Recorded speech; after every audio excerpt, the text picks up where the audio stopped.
something that I know my life was marked by was either sin management or sin avoidance. I was either just spending all my energy trying to avoid sin. Well, I can't listen to secular music. Why? Well, because it's not about Jesus. Okay, so I can't listen to secular music, or I can't watch a movie or read a book that's not a Christian movie or book or anything like that, which really limits your world, by the way. And I was trying to avoid sin. I just got to avoid sin. And so we become like the Pharisees, who would go down the street, with blinders on their eyes so they wouldn't see a woman. But the thing is, a woman is in their heart. It's in their mind. But we try to avoid sin, or then there was sin management. If there was sin that I realized I couldn't avoid, at least I'd try not to let it get too far.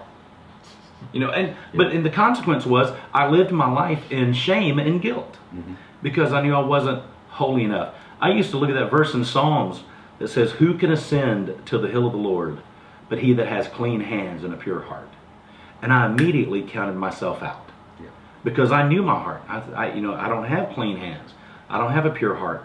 And so I would begin to think, how can I even pray? What right do I have to pray? I can't go up the hill because I don't have clean hands and a pure heart. But what grace says is not about your hands and your heart. It's about the fact that Jesus has clean hands and a pure heart, and now you have been given his righteousness. Yes. So now, because of Jesus, you do have clean hands and a pure heart. That is the state that you're in.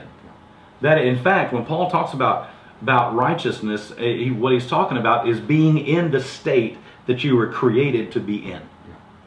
And so that's a wonderful thing. I used to see this thing, the effective fervent prayer of a righteous man avails much. Well, I counted myself out of that. Yeah. Well, I don't have effective prayers because I don't pray fervently enough, and I'm not righteous enough. And even if I began to get the righteousness thing, I would still cut my legs off. Well, I'm just not fervent enough. Well, for crying out loud, how hard are we going to try to make ourselves feel bad?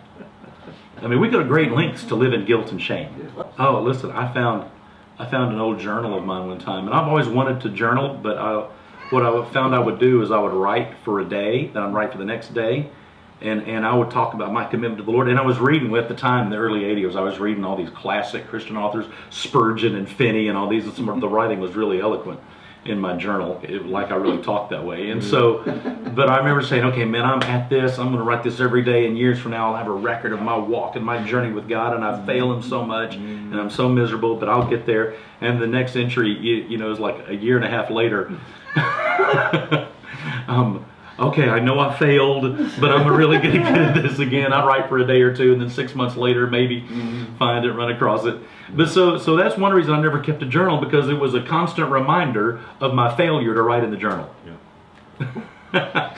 So now, again, that works for some people, and that's a wonderful thing. But for me, it just kind of, anything that required my performance to prove that I was good enough just kept me in guilt and shame if I didn't do it good enough. And so now we take this whole aspect and we apply it to the law. So in Romans and in Galatians, Paul is talking about the law.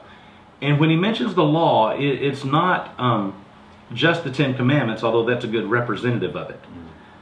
So when Paul does that, he's referring to the entirety of the old covenant system that required performance and adherence to rules in order to keep you between the lines.